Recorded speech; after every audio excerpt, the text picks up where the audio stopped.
নমস্কার, শুভ সন্ধ্যা। আজকে শনিবার 1 নভেম্বর 2025।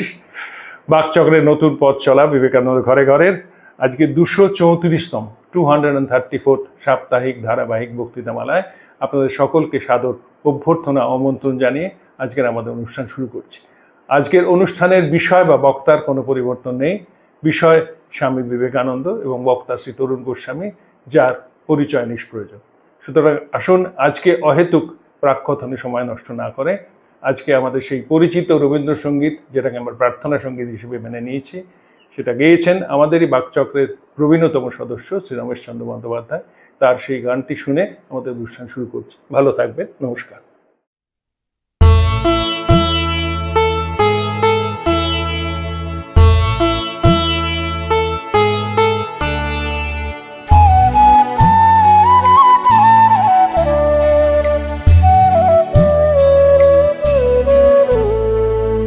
তোমারে করিয়াছি জীবনের ধ্রুবতারা, এ সমুদ্রে আরো কবু হব না গো পথহারা।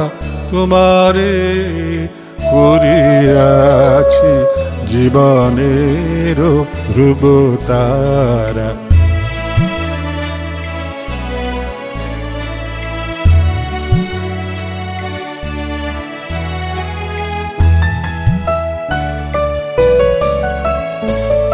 যেথায় আমি যাই না গো তুমি প্রকাশিত থাকো, যেথায় আমি যাই না গো তুমি প্রকাশিত থাকো।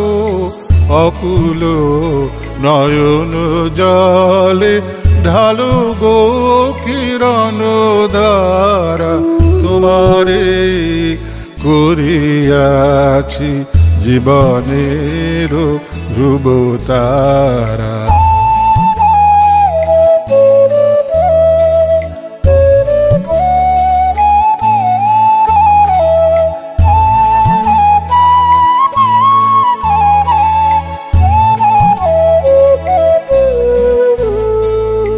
তব মুখ সদা মনে জাগিতেছে সঙ্গপানে, তিলেক অন্তর হলে নাহিরি কুল কিনারা। তব মুখ সদা মনে জাগিতেছে সঙ্গপানে, তিলেক অন্তর হলে নাহেরি কুল কিনারা। কখনো বিপথে যদি ভ্রমিতে চায় হৃদি, কখনো বিপথে যদি ভ্রমিতে চায় হৃদি, অমনীয় মুখ হেরি শরমে যে হয় সারা।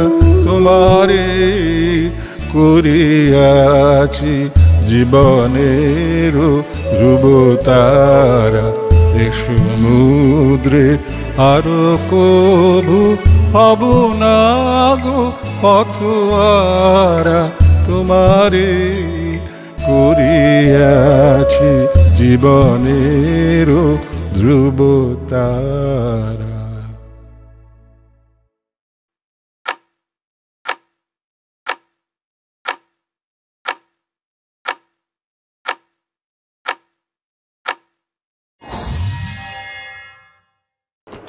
নমস্কার। আমরা স্বামীজির নানা রকম চিঠি পড়ি। স্বামীজির গুরু ভাইদের লেখা চিঠি পড়ি, প্রমোদ দাস মিত্রকে লেখা চিঠি পড়ি, হরিদাস বিহারী দাস দেশাইকে লেখা চিঠি পড়েছি, ক্ষেত্রীর মহারাজাকে লেখা চিঠি পড়েছি, আর মাইসুরের মহারাজাকে লেখা চিঠি পড়েছি, ম্যাক্স মিউলারকে লেখা চিঠি পড়েছি। আজকে যে চিঠিটি পড়ব এর সঙ্গে স্বামীজির সবচেয়ে অন্তরঙ্গ সম্পর্ক ছিল, তার নাম মেরি হেল। মেরি হেলকে স্বামীজি একটি চিঠিতে লিখেছিলেন, এই ঘাত প্রতিঘাতময় বেসুরো জীবনের মধ্যে মেরি তুমি একমাত্র মধুরতম সুরে বেজেছ। এবং 4 বোন, 2 বোন মেরি হেল, হ্যারিয়েট হেল 2 বোন, এবং তার 2 মাস্তুতো বোন ইজাবেল ম্যাকেনলি, হ্যারিয়েট ম্যাকেনলি। এবং ফ্রান্সিস লেগেটের একটা অসাধারণ বই আছে, যে যখন নিউ ইয়র্কে স্বামীজি রিজল ম্যানারে আছেন, তখন এই ইজাবেল ম্যাকেনলি এসে স্বামীজিকে আমন্ত্রণ জানান যে স্যান ফ্রান্সিসকো যাওয়ার জন্য পথে তিনি যেন শিকাগো হয়ে যান। এবং স্বামীজির মুখের যে পরিবর্তন ঘটেছিল সেই কথা ফ্রান্সিস লেগেটের লেখায় পাওয়া যায়, যে পরিবর্তন ঘটে গেল। লেট অ্যান্ড সুন বলে একটি অসাধারণ বই আছে। আমি স্বামী বোধশরণানন্দজিকে অনুরোধ করেছিলাম যে আপনি লেট অ্যান্ড সুন বইটা রিপ্রিন্ট করুন। তো কোনো ওটা রিপ্রিন্ট করা কোনো কঠিন কাজ নয়। তো লেট অ্যান্ড সুন একটি অসাধারণ বই। সেখানে আমরা পাই যে স্বামীজির একবারে চেহারা পাল্টে গেল যখন তিনি এবং আমন্ত্রণটি পেলেন এবং গিয়েওছিলেন স্বামীজির বাড়ি, মেরিহেলের বাড়িতে গিয়েছিলেন। শোনা যায় যে 4 দিন ধরে মেরিহেল ফোনোগ্রাফে স্বামীজির কণ্ঠ রেকর্ড করে রেখেছিলেন, কিন্তু এই দুর্ভাগ্যজনক মোমের জিনিস তো শক্ত হয়ে গেল, আর পাওয়া গেল না। মেরিহেল চলে এসেছিলেন বিয়ে হয়ে ইটালিতে, এবং তার বেশি দিন বাঁচেননি। তার কাজই ছিল ওই স্বামীজির যখন শুয়ে থাকতেন, তার বেডরিডন হয়ে গিয়েছিলেন, ওই টেপটাকে বারবার শুনতেন, স্বামীজির কথা শুনতেন, এবং স্বামীজি তাকে অসম্ভব ভালোবাসতেন। তার সম্বন্ধে স্বামীজি চিঠি লিখেছিলেন, যেটা পা থ্যাবড়ানি দিয়ে বসে আমার নখ কেটে দেয়, বাজার হাট করে, সব কাজ করে, এদের মনগুলো হিমালয়ের চূড়ার মতো পবিত্র। এটা একটা কন্টেম্পোরারি থিওরির এগেনস্টে। মেম সাহেবদের সম্বন্ধে এসে নানা রকম কথা বলা হতো। সেইখানে স্বামীজি মেম সাহেবদের সামনে থেকে দেখেছিলেন বলে তাদের সম্বন্ধে একেবারে তার ফার্স্ট হ্যান্ড এক্সপিরিয়েন্স হয়েছিল। এক্সপিরিয়েন্স হওয়ার ফলে তিনি লিখেছিলেন এদের মনগুলো কেমন পবিত্র, কারণ এরা কোনো অ্যানালিটিক্যাল এবং হিয়ার্সেতে বিশ্বাস করে না। ভারতবর্ষের মানুষ তো সেই দুটোতেই বিশ্বাস করে, চোখে দেখে না, কানে দেখে, এবং তা নিয়ে নানা কথা বলে যায়।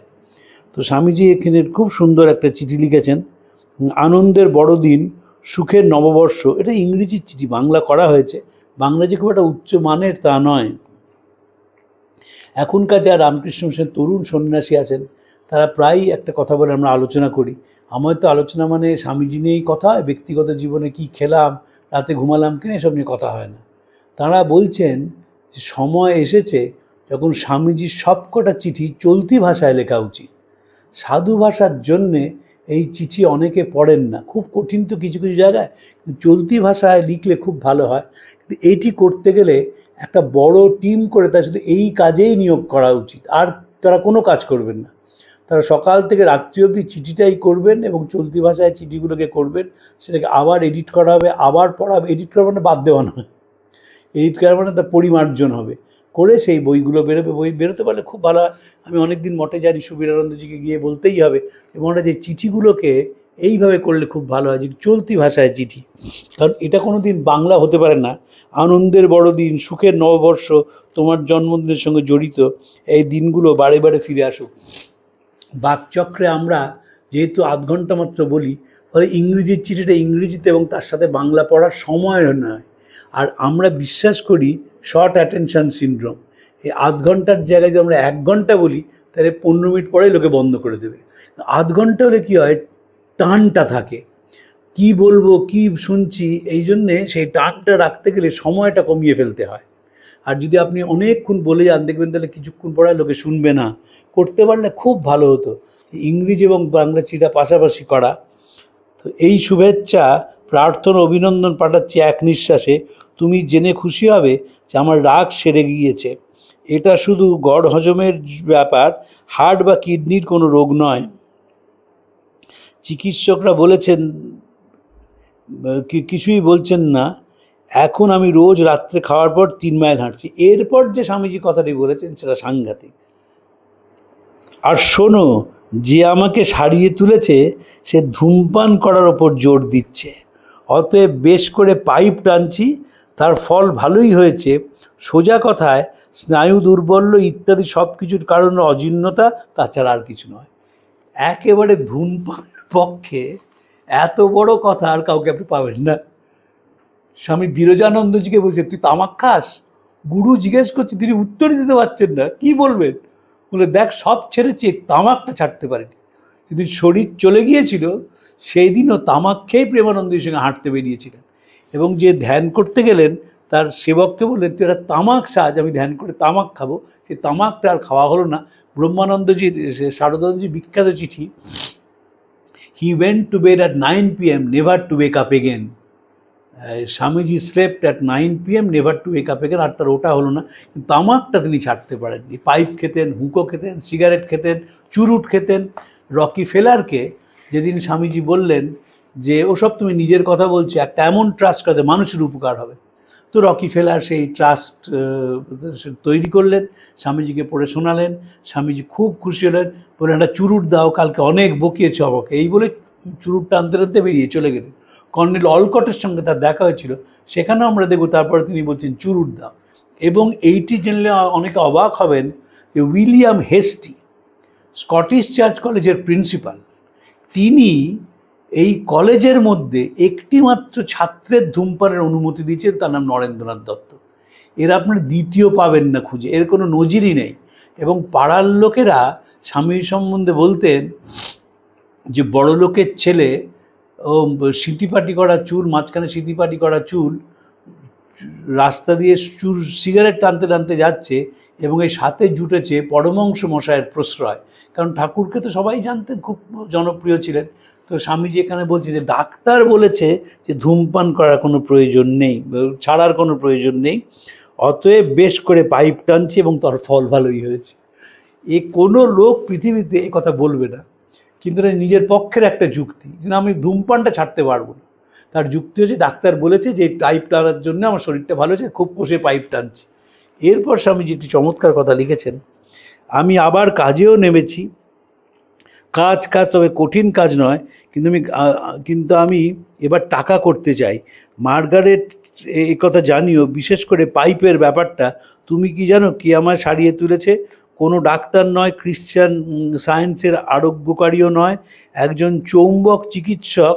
অবাক কাণ্ড, হাত ঘষে সে চিকিৎসা করে, ভিতরকার চিকিৎসা পর্যন্ত। আর তার রোগীরা আমাকে বলেছে।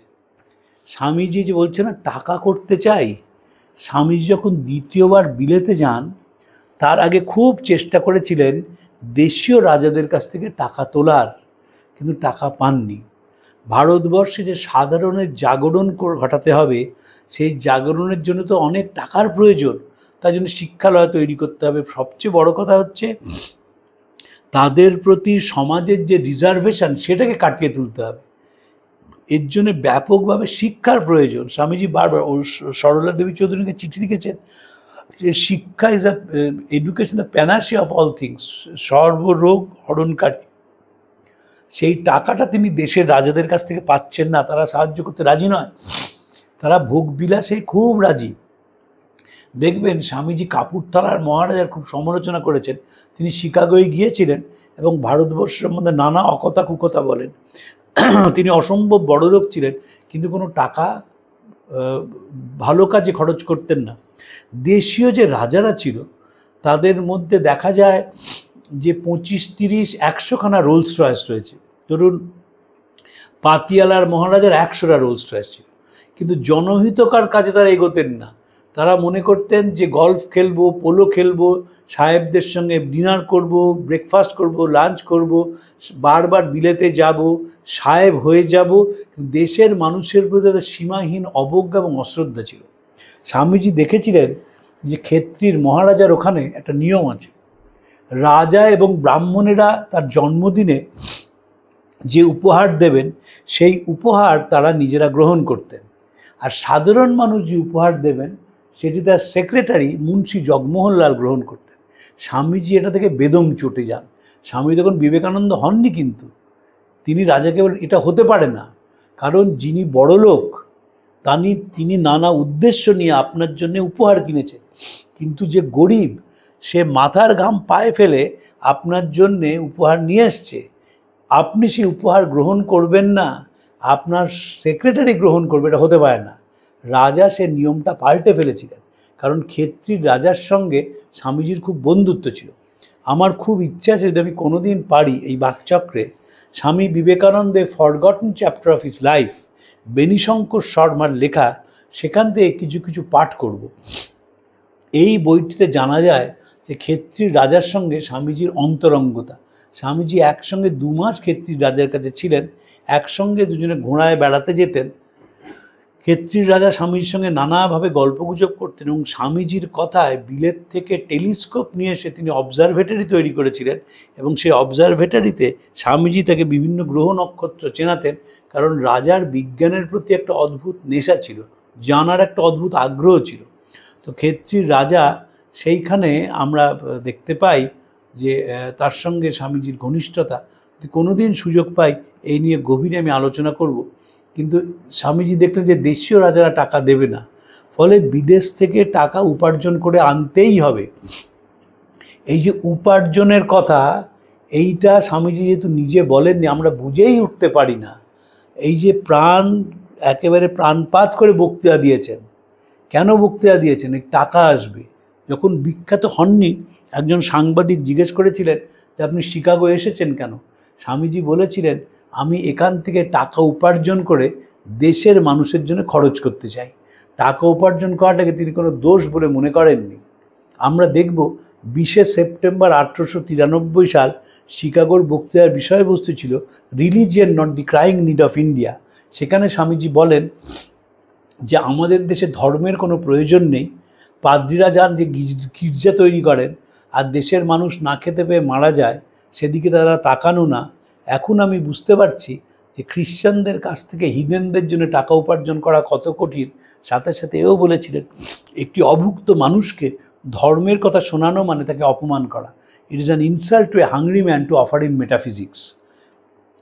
এবং সাধারণ মানুষের জন্য টাকা নিয়ে আসতে হবে, কারণ সাধারণ মানুষকে দিকে কেউ তাকাচ্ছে না।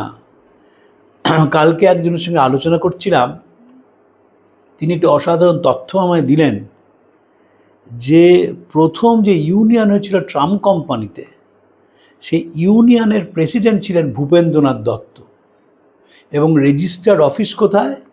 3 নম্বর গৌরমোহন মুখার্জি স্ট্রিট, কলকাতা।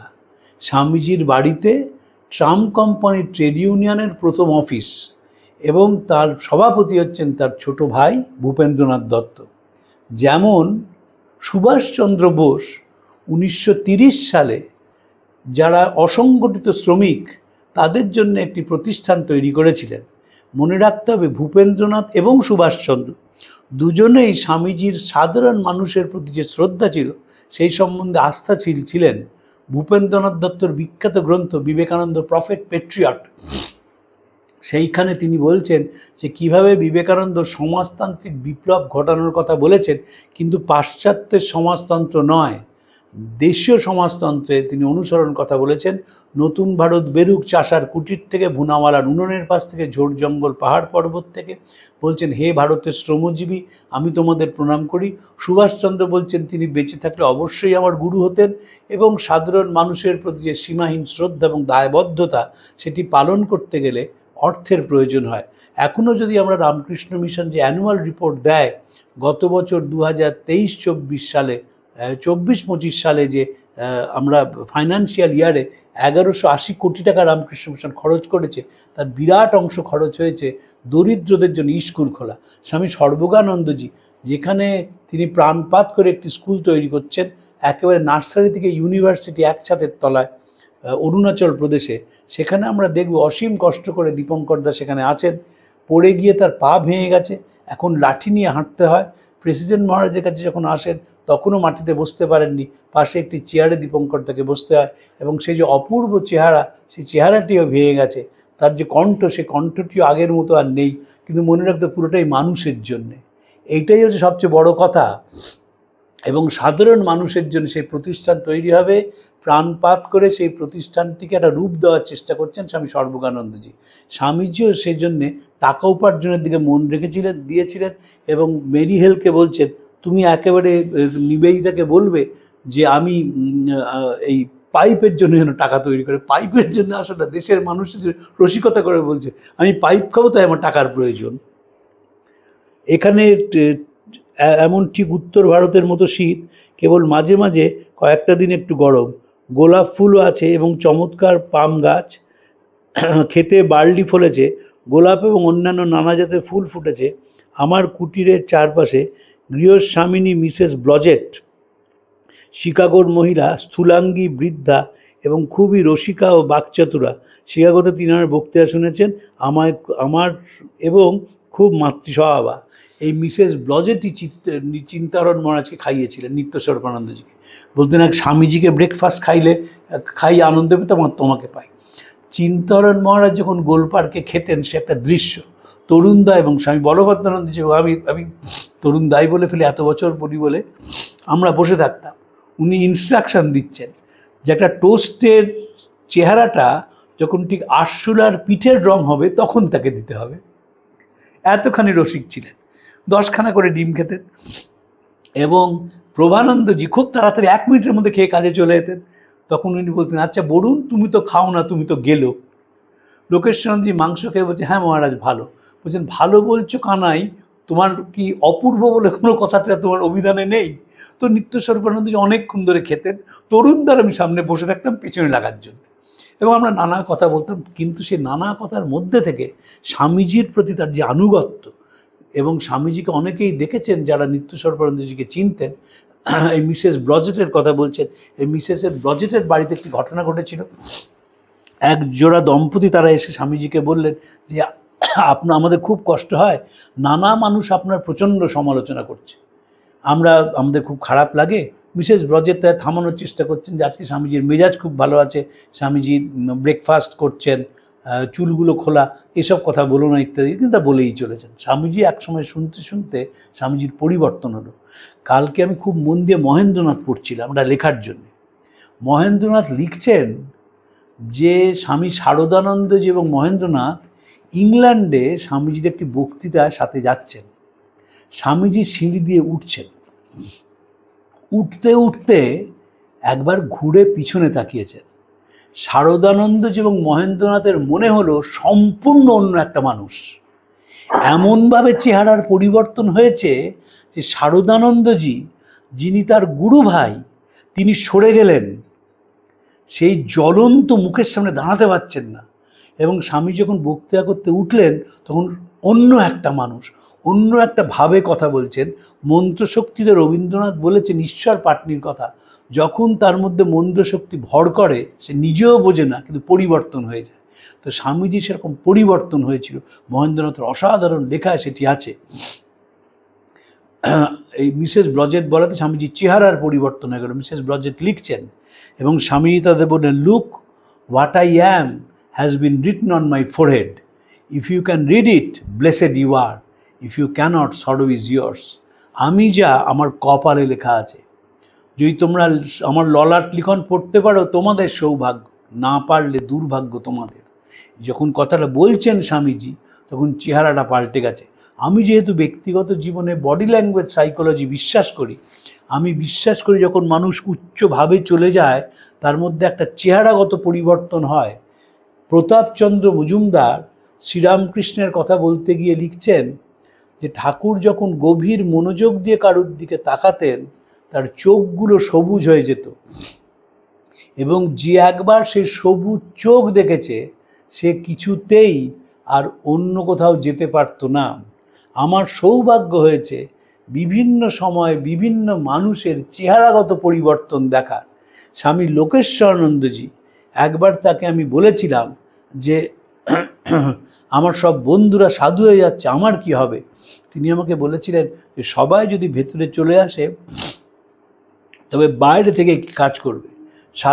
এবং বলে যেভাবে তাকিয়েছিলেন তার ঘরে আমার দিকে, সেই তাকানোটা আমি কোনো দিন ভুলব না। এখনও যখন ওই চোখ বুঝি মহারাজের ওই মুখটা, ওই তাকানোটা বুঝতে পারি, সেটা অদ্ভুত স্নেহর তাকানো। সাধারণভাবে সেই তাকানো হয় না। আমার গুরু মহারাজকে একবার স্বামীজি নিয়ে কথা বলছি, আমি স্বামীজি নিয়ে কথা বলতাম, তিনি কথা বলতে বলতে তার ভাবের পরিবর্তন হয়েছিল ভূতেশানন্দজির, এবং তিনি যেভাবে কথা বলতে গিয়ে তন্ময় হয়ে গিয়েছিলেন সে আমি দেখেছিলাম যে দেহের মধ্যে তন্ময়তা কিভাবে চলে আসে। রঙ্গনাথানন্দজির সঙ্গে স্বামীজি নিয়ে কথা বলছিলাম, আমি সেখানেও দেখেছি মহারাজের পরিবর্তন হতে শুরু করেছেন হয়তো এমনি সাধারণ কথা বলে, স্বামীজি এমনি কথা বলছেন, হঠাৎ স্বামীজির পরিবর্তন হয়। স্বামীজির নিজের জীবনে একটি পরিবর্তনের অদ্ভুত ঘটনা আছে। স্বামী যোগানন্দজি এসছেন বৃন্দাবন থেকে, স্বামীজি বলছেন যোগে আমাকে বৈষ্ণব সাজিয়েছে, স্বামীজির গলায় কণ্ঠি পরিয়ে দেওয়া হয়েছে। স্বামীজির কপালে তিলক কেটে দেওয়া হয়েছে, স্বামীজি গান গাইতে শুরু করেছেন, এমনি ইয়ার্কি মারছেন, নিতাই নাম এনেছে রে, নাম বলে অন্য শব্দ ব্যবহার করছেন। এইবার সেই গান গাইতে গাইতে তার একটা পরিবর্তন হলো এবং গলায় এমনভাবে তিনি কীর্তনানন্দে ডুবে গেলেন যে বরানগরে লোকে দোকান বন্ধ করে ছুটে এসেছিল এই কীর্তন শোনবার জন্য। ভাবের পরিবর্তন হয়। উইলিয়াম হেস্টি এই ভাবটাই দেখেছিলেন রামকৃষ্ণের মধ্যে। তাই জন্য যখন রামকৃষ্ণের সঙ্গে পরিচয় করিয়ে দিয়েছেন তার ছাত্রদের, তখন বলছেন such experiences are the results of purity of mind and concentration on a particular object. This is very rare indeed, particularly in these days. Through my life, I have seen only one person who has experienced this blessed state of mind. He is Ramakrishna Paramahansa of Dakshineshwar. You can understand if you go there and see it for yourself. সাধারণ কথা তো, excursion কবিতা পড়াচ্ছিলেন ওয়ার্ডসওয়ার্থের, এক্সকারশনে কবির সমাধি হতো। সমাধি কি বোঝাতে পারছেন না, না বোঝাতে পেরে তিনি রামকৃষ্ণের কথা বলছেন যে দক্ষিণে আমি একমাত্র একজন মানুষকে দেখেছি ভাব পরিবর্তনটা দেখেছিলেন। তো ভাব পরিবর্তন একটা জীবনের বিরাট কথা। তো মিসেস ব্লজেটের কথা বলতে গিয়ে আমরা এত প্রসঙ্গে চলে এলাম, কারণ তার বাড়িতে একটি স্বামীজির ভাব পরিবর্তনের ঘটনা ঘটেছিল। ইংরেজদের জন্য আমার বড় দুঃখ, তারা দক্ষিণ আফ্রিকার শক্ত পাল্লায় পড়েছে, তবুও বাইরে কর্তব্যরত এক সৈনিক চিৎকার করে একবার জানিয়েছেন যে সে এক তাতারকে পাকড়েছে। তাঁবুর ভেতরে আদেশ হলো তাকে ভেতরে নিয়ে এসো। সৈন্য বলল সে আসতে চাইছে না। আবার কড়া আদেশ শোনা গেল, তাহলে তুমি নিজে এসো। সে যে আমাকে যেতে দিচ্ছে না, তার থেকে তাতার পাকড়ানো প্রবচনটি এসছে, তুমি কাউকে পাকড়েছো নাকি? আবার স্বামীজি রসিকতায় চলে গেলেন। এটার অসাধারণ ঘটনা আপনারা জানেন যে একজন সে সৈনিককে বলানো হচ্ছে, সে বলে আমরা তাতার পাকড়েছি। ও তাহলে তুমি তাকে নিয়ে এসো তাঁবুর মধ্যে। তখন সে বলে সে তো যেতে দিচ্ছে না আমাকে। বললেন তাহলে তুমি এসো। বললেন সে আমাকে যেতে দিচ্ছে না। স্বামীজি মেরিহেলকে প্রায়ই বলতেন, শোনো একটা কাজ করি তোমাকে, আমি তো উপার্জন করতে পারছি না, তুমি একটা ভালো ছেলে জোগাড় করো যার প্রচুর পয়সা আছে, তাহলে আমার কাছে টাকা আসবে, আমি দেশের উপকার করতে পারবো। পেছনে লাগতেন। মেরিহেলের সঙ্গে এমন সম্পর্ক ছিল যে বারবার স্বামী তার পিছনে লেগেছেন যে তুমি একটা ছেলে পাকড়াও করো, যে ছেলেটা পয়সাওয়ালা ছেলে, এমনি সাধারণ ছেলে করলে হবে না, যাতে পয়সা হবে, আমি পয়সা পাবো এবং সে পয়সা নিয়ে আমি কাজ করব। কারণ বুঝতেই পারছো আমার বয়স হয়ে গেছে, আমি 40 বছরও বাঁচবো না। আমার চুলগুলো তুমি যদি এখন দেখতে, তাহলে দেখতে চুলগুলো বুড়ির মাথার পাকা চুলের মতো হয়ে গেছে। স্বামীজি চিঠিতে লিখেছেন, রসিকতা করে লেখা এগুলো। ঠিক এখনই আমি সুখী এবং বাকি জীবনেও সুখী থাকার আশা করছি। বেশ কিছু টাকা করতে পারলে আমি খুব খুশি হব। কিছু করেছি। মার্গটকে বলো আমি বেশ কিছু টাকা করে ফেলেছি এবং জাপান, হনুলুলু, চীন ও যাওয়ার পথে দেশে ফিরব। তাড়াতাড়ি টাকা করার পক্ষে এটা চমৎকার জায়গা এবং শুনেছি স্যান ফ্রান্সিসকো-এর চেয়েও ভালো। সে কিছু করতে পেরেছে। কোটিপতি তুমি আর জোগাড় করতে পারলে না, তার অর্ধেক কিংবা সিকির জন্য চেষ্টা করলে না কেন? আর নেই মামার চেয়ে কানা মামা সবচেয়ে ভালো। আমার টাকা চাই, সে মিশিগান হ্রদে ডুবে মরুক, তাতে আমাদের কোনো আপত্তি নেই। সেদিন এখানে, এবং এইভাবে পুরোটাই বাকি চিঠিটা মেরিহেলের পিছনে রেখেছেন স্বামী, যে বিয়ে করতেই হবে তোমাকে এবং অর্থবান একজনকে বিয়ে করতে হবে, কিন্তু আমি টাকাটা পাবো কোথা থেকে? বিয়ে করো, বিয়ে করে আমাকে জানাও, তাহলেই আমি সবচেয়ে খুশি, না হলে এভাবে চলবে না। মেরিহেলের সঙ্গে স্বামীজি সেই সম্পর্ক ছিল। আমি তো চিঠির শুরুতেই বলেছিলেন মেরি, এই ঘাত প্রতিঘাতময় বেসুরো জীবনে তুমি একমাত্র মধুরতম সুরে বেজেছ। সেই ভাই বোনের সম্পর্ক তিনি বলছেন যে সে পাকড়াও করার কথা। মেরিহেল পরে যাকে বিয়ে করেছেন তিনি খুব ধনী মানুষ, কিন্তু তখন আর স্বামীজি বেঁচে নেই। এবং মেরিহেলের বাকি জীবনে সেই চিঠি নিয়েই, সেই রেকর্ড নিয়েই চলতো। সেই রেকর্ডে শুনতেন স্বামীজির বারবার বলা। স্বামীজি নানা কথা বলেছিলেন, 4 দিন রেকর্ড করেছিলেন। কি বলেছিলেন আমরা জানি না, নিশ্চয়ই দেশের দুর্দশার কথা বলেছিলেন, নিশ্চয়ই তার সংঘের কথা বলেছিলেন। 1899 মানে সংঘ তৈরি হয়ে গেছে, সেই সংঘ কিভাবে কাজ করবে, সেই সংঘ কিভাবে মানুষের সেবা করবে, সেই সংঘ কিভাবে তার স্বপ্নকে বাস্তবে রূপায়িত করবে, সেগুলোই নিয়ে স্বামীজি আলোচনা করেছিলেন। এগুলো সবকটি পেলেই খুব ভালো হতো, কিন্তু আমি যে বারবার বলি, স্বামীজি যে চলে গেলেন হঠাৎ, একেবারে রামকৃষ্ণ মিশনের ছাতা চলে গেল, দরিদ্র একটি প্রতিষ্ঠান, তারা বুঝেই উঠতে পারবে না কি করবে। ফলে যারা স্বামীজির কাছে এসেছিলেন আমেরিকায়, তাদের সকলের থেকে মিশন দূরত্ব তৈরি করলো। স্বামী অভেদানন্দ যে আমেরিকায় ছিলেন, তার পক্ষে কিছু করা সম্ভব ছিল না। ত্রিগুণাতীতানন্দজি অদ্ভুতভাবে মারা গেলেন। প্রকাশানন্দজির তখন কম বয়স, পরে যারা গেলেন তারাও যোগাযোগ করতে পারলেন না। স্বামী অশোকানন্দজি যোগাযোগ করেছিলেন বলেই লুই বার্গ তার Vivekananda in America new discoveries his second visit to the West লিখতে পেরেছিলেন। যারা স্বামীজির কাছে এসেছিলেন, অশোকানন্দজি তাদের ইন্টারভিউ নেন এবং সেই ইন্টারভিউ থেকে আমরা অসাধারণ বই পাই। অশোকানন্দজিও সঙ্গ ছেড়ে চলে গিয়েছিলেন জীবনের শেষ কয়েকটি বছর, তিনি আলাদা থাকতেন। তিনি অসাধারণ মানুষ ছিলেন, অপূর্ব পণ্ডিত ছিলেন। এবং বিবেকানন্দের আমার সবসময় মনে হয় যে স্বামীজির কণ্ঠস্বরটি পাওয়া উচিত ছিল। অভেদানন্দজির কণ্ঠস্বর আমরা পাই। স্বামীজির শ্রীরামকৃষ্ণের জন্ম শতবর্ষে তার বক্তৃতা আছে, তার আবৃত্তি আছে। জননীং শারদাং দেবীং, এই শ্লোকটি তার মুখে আবৃত্তি রেকর্ড পাওয়া যায়, মেগাফোনের রেকর্ড আছে। স্বামীজির গলা যদি পাওয়া যেত বড় সুন্দর হতো। আমার দাদামশাই স্বামীজির গলা শুনেছিলেন, বলেছিলেন ওরকম সোনোরাস ভয়েস, আমি যখন ছোটো ছিলাম আমি শব্দটাই মনে আছে, ওরকম সোনোরাস ভয়েস আর পাওয়া যায় না। স্বামীজি নিজেই কলকাতায় এসে বলেছিলেন, না রে, এত বক্তৃতা করেছি, গলাটা এখন ট্রিকল করে, আর গান গাইতে পারি না।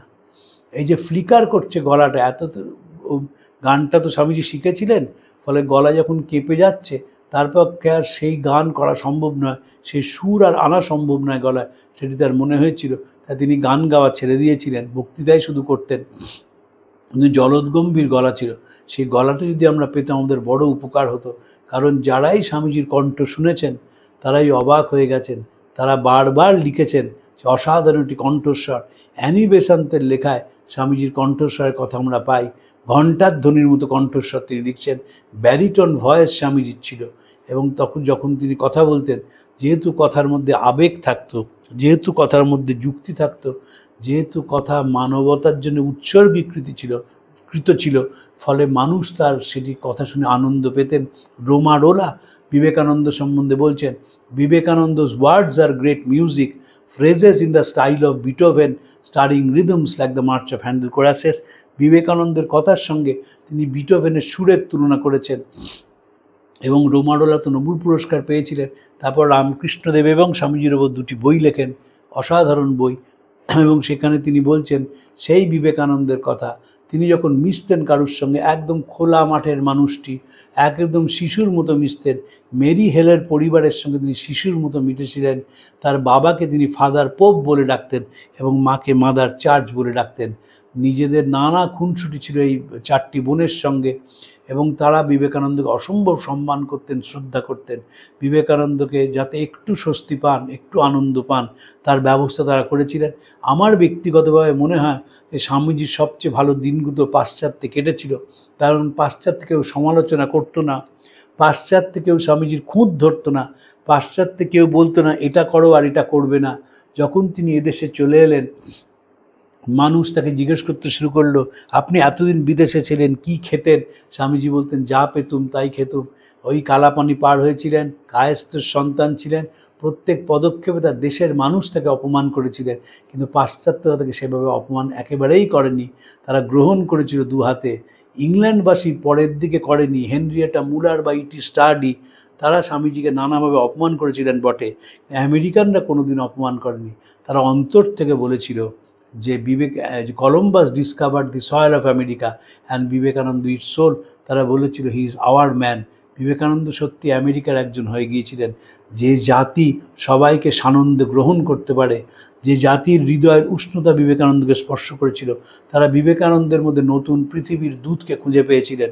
এবং মেরি হেল আরও বেশি করে পেয়েছিলেন, কারণ মেরি হেল দেখেছিলেন যে তাঁর স্বামীজির যে হৃদয়ের উষ্ণতা, if there is a conflict between your head and your heart, appeal to your heart, এই কথা যে বলতে পারে সে সাধারণ মানুষ নয়, তিনি প্রফেট।